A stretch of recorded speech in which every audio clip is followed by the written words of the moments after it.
สบายดีร้านซื้อแผมเหียนอยู่ห้องป .3 มื้อนี้ร้านจะมาอ่านอายค่ายขวยสระคือมือผือลือกำมือคือกันคือสินั่งซื้อคือจะซ่องมือสระต่อตึกนึกดึกคึกบันทึกพิลึกศึกษาลึกลับสระ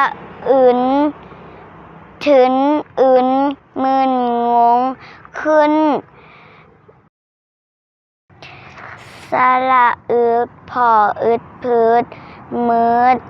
ยืดจืดหืดมืดมน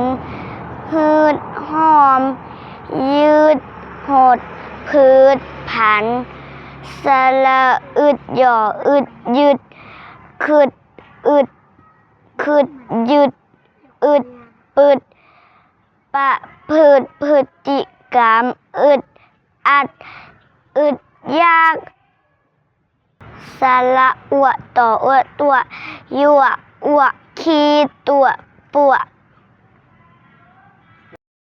อันนี้ก็จะเป็นปึ้มอายค่ายขวายเล่มที่2ถ้าผู้ใดสนใจอ่านก็25อ่านได้ขอขอบใจ